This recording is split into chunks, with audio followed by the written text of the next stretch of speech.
Hey, Bridget here.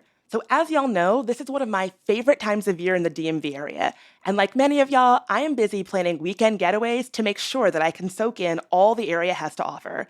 That's why I'm so excited to plug one of Congress's latest national heritage areas in southern Maryland's Calvert, Charles, St. Mary's, and southern Prince George counties. So discover the area's heritage, scenic waterfront, and countless breweries, distilleries, and wineries. Learn more and discover where time and tide meet at destinationsouthernmaryland.com. Hey folks, on June 3rd, just about 2 weeks from right now, CityCast is going to be recording live at Right Proper Brewing Company in Brookland. We're going to be talking craft beer with the executive director of the DC Brewers Guild. There's more information on our Twitter and Instagram. We're at CityCast_DC. Today on CityCast DC, DC's mayor made a trip to Congress this week, and it maybe wasn't as bad as it could have been. CityCast's Priyanka, Tilve, and Julia Karron are here with me for our weekly news roundup. We are also going to be talking about the latest twist in the push to reinvent Union Station. And the Washington Mystics season is just kicking off. We will discuss how to be the best possible fan.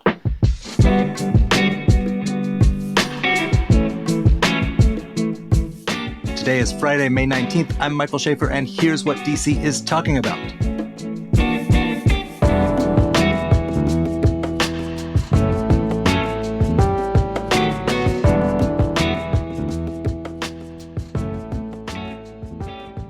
All right, so Priyanka, you watched the mayor's trip to Capitol Hill, which, as we talked about on Monday, the advance previews were grim indeed. The expectation was it was going to be several hours of members of Congress from far-flung districts who don't represent people who live here, wagging their fingers and scolding the mayor of Washington about things that are conveniently right-wing talking points. Yeah.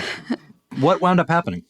Yeah, I mean, frankly, I was really hesitant to watch because of that. And then also it was the same day as the DC budget vote, which frankly feels a lot more consequential since it's about how the city spends its money. So a lot of my attention on Tuesday, which was the day both of these were happening, was on the budget vote instead, which if you're curious about that, check out our episode from yesterday. We had the Washington Post's Michael Bryce Sadler on to talk about what made it into the budget, what was cut, who won what battles. It was pretty rowdy over the past few weeks. But then I did turn my attention to what was happening with Mayor Bowser up on the Hill. We got to say that the day started on Congress with the Senate passing the disapproval resolution about DC policing reforms. So these are like the reforms that restrict some policing tactics. It makes it harder to hire officers that have past misconduct. A lot of different police reforms that have been in place temporarily in DC, and they're trying to make them permanent. The Senate voted to strike that law by a vote of 56 to 43. So some Democrats jumped in there. Just, not the happiest start to a day that's going to be about DC oversight. Little aside here, it's interesting the legality around all of this because the Senate vote came 60 days after the House vote. And so DC leaders say, you're too late. You acted too slowly. This is already DC law. But the Senate parliamentarian is like, oh, we get veto power over your laws for any time 2 years after something passes. So this is like a whole... Wait. So to go into this loophole for one minuscule second, you're telling me anything that's passed in the last 2 years potentially is on the table to just be like, gonzo, done, whatever. That is what the Senate parliamentarian is saying. It is really confusing because DC leaders have responded to that being like, that is not how we understand the oversight legislation. So, we'll see. We'll see what happens there. Regardless, Biden said that he was going to push the police reforms through anyway. He was going to veto the disapproval resolution. But this is just like a really murky, bizarre start to a day about DC oversight. And then it kind of just went all uphill from there, which was very surprising. Even Eleanor Holmes Norton, our non-voting DC delegate, came out and said she was surprised but elated by some of the things that went down in this hearing. It turns out that Bowser and James Comer, who is the head of the Oversight and Reform Committee, they have a lot of opinions in common. They both opposed the DC criminal code reform which Congress overturned earlier this year. They both want the U.S. Attorney for D.C. to prosecute more crimes, which hasn't been happening. 67% of the arrests that came across the prosecutor's desk did not make it to trial last year. And then both Bowser and Comer also want more federal workers back in the office. They're like, this remote working thing is not good for, well, Bowser says it's not good for downtown. I imagine Comer says it's not good for productivity or something. It was just like, shockingly congenial. To be clear, we didn't have a moment like we had in the last hearing where Rep. Gary Palmer called DC schools inmate factories and Clay Higgins called the city a liberal haven where prosecution is virtually zero and crime is rampant. Like, we didn't have a contentious moment like that where they were like, actually, your city sucks. No. The most contentious thing I saw was also Clay Higgins trying to come at Bowser over like statehood, kind of. He was like, is there any other municipality that has access to our seat of government as the citizens of Washington, D.C.? And Bowser was like, actually, they all have more access because they have voting members of Congress and 2 senators. He tried to say something about like, oh, but a DC resident can run into, all 100 senators at a party and you can rub shoulders. Yeah, that time I've run into every single human that's ever been on Capitol Hill and told them, yo, give me Yeah, that's statehood. what Bowser said. She was like, I have never been at a party with all of the senators. What are you talking about? Right, but that was the original reason, like going back to, Yes. In the room where it happened. That there was not, that this was going to be the capital of the country would not be part of a state. Right. The idea that like the residents of that state would then somehow get an unfair amount of influence over the function of the government. And the kind of obvious response to that, which I don't think Bowser really gave, I mean, her response was correct, is that somehow the rest of the world manages to have seats of government where the residents are fully empowered and where it doesn't constitute some kind of unfair system. And we probably can do it too. And that also, the weird thing is that kind of 18th century logic is especially untrue now when for a lot of members of Congress, the only time they spend like in non-capital parts of DC are like during their ride to and from national, where they go for every 4 or 5 days a week when they're not voting.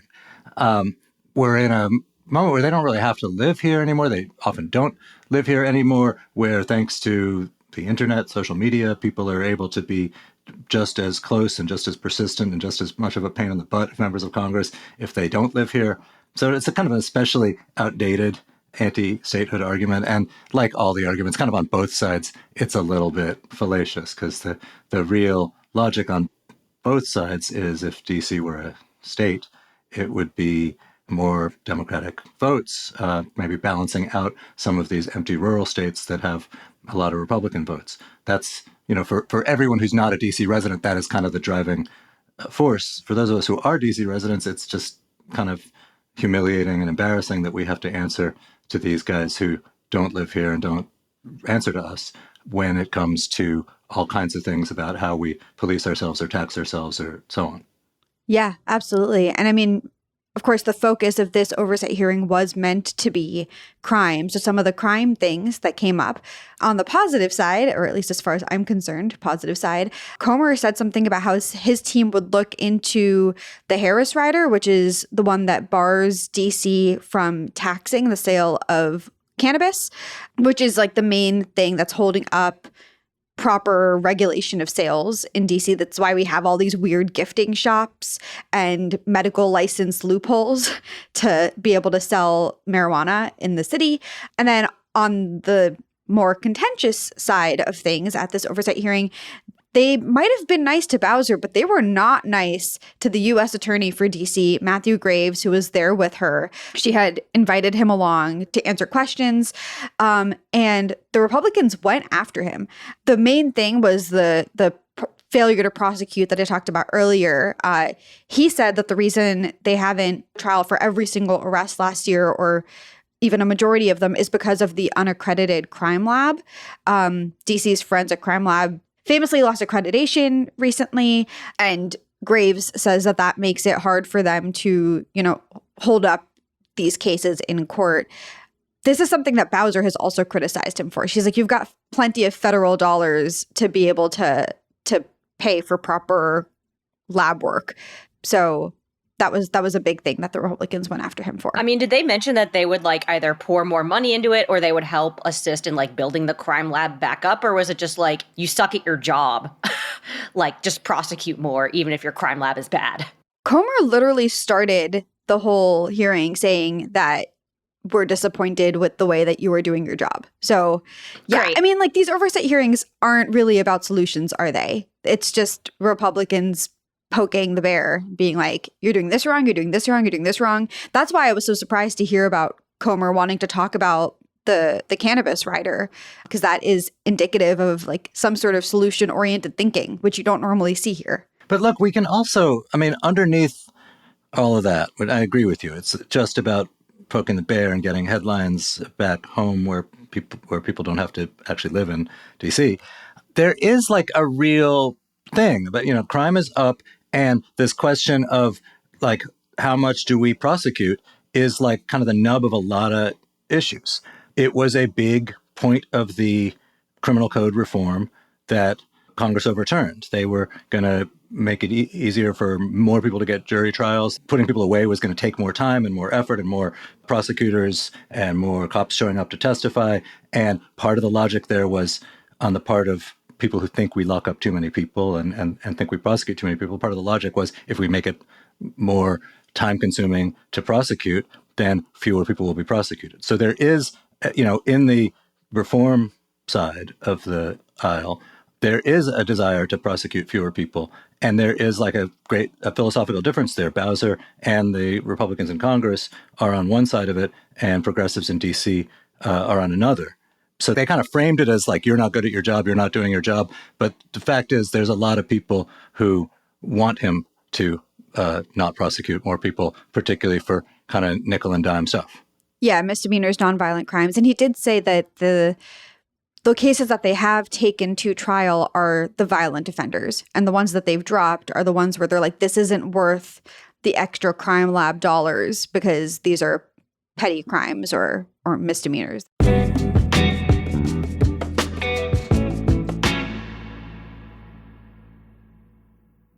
Cold War-era defectors sold secrets outside the British Embassy on Mass Ave. Allied operatives met at the Mayflower Hotel in 1925 and again in 2010. And odds are there was a spy on your train this morning. With more than 10,000 spies, DC truly is the capital of spycraft. And if you want to understand their secrets, step into their radio-transmitting shoes, or into James Bond's Aston Martin, you need to visit the International Spy Museum. Located just off the National Mall, the Spy Museum features 2 floors of exhibits and artifacts. They've got ciphers, submarines, and the actual ice axe that killed Leon Trotsky. While most DC museums discouraged me from touching the artwork, the Spy Museum gave me an undercover identity and tested my skills as a covert operative in a series of interactive challenges. Book your visit today at spymuseum.org.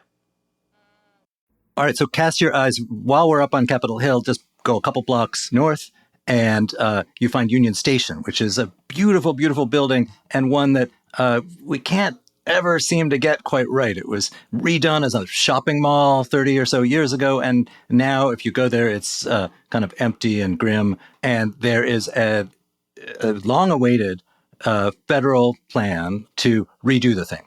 $8.8 billion. The details of it got released this week. I don't know if you guys got a chance to see it. It's pretty beautiful. It's part of a plan that would also cover up tracks and basically create a new neighborhood up there between Noma and Union Market. The station itself would be preserved in a way that kind of keeps the old beauty of it, but creates big new concourses, new shopping, more capacity. And the idea is to make this like a really welcoming gateway to Washington. It's supposed to take like 18 years. Wow. And we know that actually means probably like 20, 25, 30 years. 30. So you've got some time to peruse the blueprints. My thought, reading this was like, one, hey, that looks like a cool station.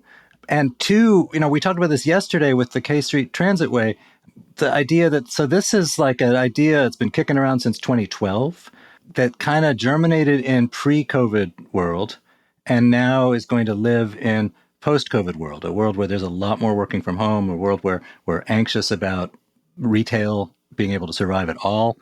And it's kind of, they're in the city is in a tricky situation because on the one hand, a better station, a more convenient station, a station where you don't have to line up in those ridiculous snaking lines, Oh my God. past Au Bon Pain is better for getting people to come to DC. And especially now, we need, every incentive we can get to have people come in. On the other hand, building a station geared towards like increasing rail commuting to Washington, I don't know if that's the best investment at a time when we're not sure if people want to commute to work, period.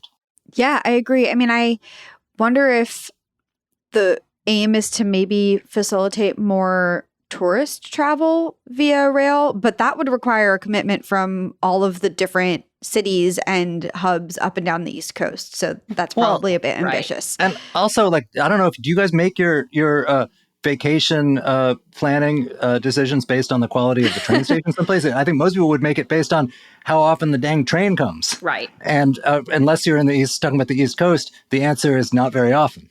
That's true. But I think this redevelopment, particularly the new housing and neighborhood thing, this Burnham Place that they say they want to build up, is so contingent on this revision to Union Station happening. Do we even think, that will be a possibility?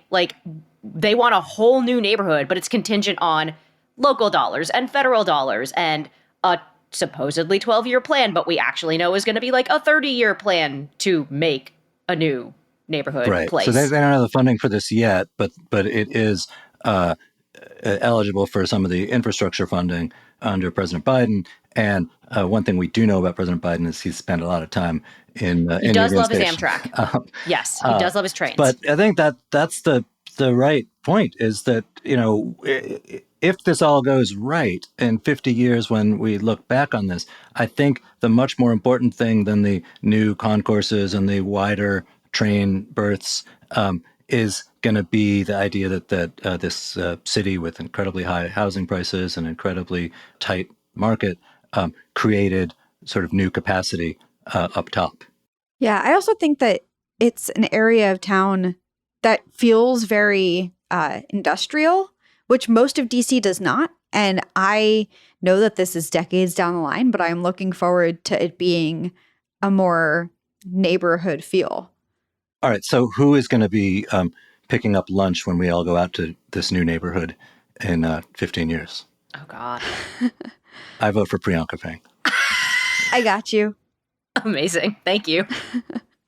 All right. Let's talk Mystics, you guys. Those of you who watch our Washington Wizards know it's not a great epoch for men's basketball in the district. The Mystics, on the other hand, have had a lot of success. And for those of you who haven't gone, they've got this really cool facility across the river, and it's a lot of fun and enthusiastic and kind of pure joy in the audience. Is there going to be pure joy on the court this year? What's the prediction for how the team's going to be? Okay, the vibes are going to be pretty good. Elena Deladon, who is the team's unicorn, and if you want an explanation of why, you can listen to our interview with Kate Yanchulis of Just Women's Sports, who explains why Elena Dawn is one of the greatest players to ever play. Aside from the fact that she has the most spectacular name. That's true. That is true. Fabulous name. So she is finally healthy. She's had back issues in the past, but she says she's ready to rock. Natasha Cloud, also healthy. Ariel Atkins, going to lock it down on defense. We're going to see a team that is pretty stacked and probably as healthy and ready to rock as we've seen in years. One of the changes that they did make is that they do have a new coach, but it's kind of the same as the old coach. So Mike Thibault, who was the coach and general manager of the team, stepped away from on-court duties. He's only going to be GM. And his son, Eric Thibault, is taking over. Oh, wow. He was an assistant for 10 years. Yeah, runs in the family. So yeah, new guy, same as the old guy? We'll see. Their first game is tonight. They play the New York Liberty. And if you've been following any of the news, you'll know that the New York Liberty is kind of a super team now. They got Brianna Stewart, who is a local from New York. They got Sabrina Ionescu signed to a new contract. They got Courtney Vandersloot signed from the Chicago Sky. They got a former MVP candidate in Jonquil Jones. This team is loaded. But the Mystics might be a sleeper pick to make some noise in the playoffs. It should be fun. It should be interesting. Oh, wait, so is this a situation where you can just get tickets the same day if you're deciding to wing it, or do they tend to sell out? So you can definitely get tickets the same day. It is one of those things where I would recommend like searching for the prices closer to game time. They tend to drop in price closer to game time, especially if you want to be, as Kate mentioned, closer to the actual court and the Mystics bench where they're making the most noise and having the most fun. So I would lurk on Ticketmaster. I would lurk on SeatGeek. I would lurk on your app of choice to find your tickets and go that way. And when we're talking like cheaper tickets, how cheap? Like, what do you pay on average when you go to a Mystics game? So in the past, I've typically paid like $35 to go to a Mystics game. Sweet. I mean, Yeah, which is sad, but pretty also good. like sad for the team that's kind of what they're valued at right now. But that's awesome as a viewer. To be fair, I was looking at tickets for this, and the cheapest tickets I saw were $58, and that's with fees included. So get them while they're hot. Get it while you can get in. There's limited seats because the ESA is pretty small. I think it's like 2,000, maybe 5,000 seats. So get in while you can. Not bad though. That's really not bad for a last minute ticket to a sports game. Yeah, for a good team too. Yeah. So Oh, wait, can I nerd out for a minute? do it. Switching from pure athletics to DC history / clothes. They've got a cool New Jersey concept. Can you tell about that? Yeah. So every year, the WNBA releases this series of jerseys called the Rebel jerseys. It's a time where people can use new and different art and styling and kind of give a voice to the city. You might have seen some of the older versions of the Rebel jerseys. They're like pink and blue, and they say Rise on the front. I thought they were pretty sick. These new ones are inspired by civil rights activist and educator Nanny Helen Burroughs, who apparently started one of DC's first women's basketball teams. Wow. Which I didn't know. Yeah, at her national training school for men and girls. So across the jerseys, the words like struggle and battle and overcome are going to be on the jersey. And then like think loudly and think boldly is going to be on the waistband. They're kind of like this black and white color scheme, I guess, to maybe reference the monuments. I think they're kind of cool. I love that. Would you buy one of these new 2023 Rebel jerseys, Priyanka? Maybe by the end of the season, if I become a major Mystics fan, which There you're you go. making the case for, so it could happen. I won't say no. I try. All right, we have a tip of the day, which is actually Mystics related. What is it, Julia? Okay, so this might come as a shock to some people. The Mystics are the only WNBA team with a pre- and post-game show on TV. So DC is going in for women's sports. Love to see it. You can check it out on NBC Sports Washington. So if you're a streaming person, if you're a cable person, you can get all your Mystics news there, and you can sink your teeth into some pre- and post-game action. Sounds like a really fun time. Yeah. All right, thank you guys for being here. Yeah, thanks. Thanks, Mike. That is all for today here on CityCast DC. Our lead producer is Priyanka Tilve. Our producer is Julia Karron. Our newsletter writer is Kayla Cote-Stemmerman. Our production assistant is Susanna Brown. And our hosts are Bridget Todd and me, Michael Schaffer from Politico. Music is by Alex Roldan. If you enjoyed the show, why not tell a friend, rate the show, leave us a review, and subscribe to our morning newsletter, for heaven's sakes. We'll be back Monday morning with more news from around the city. Bye.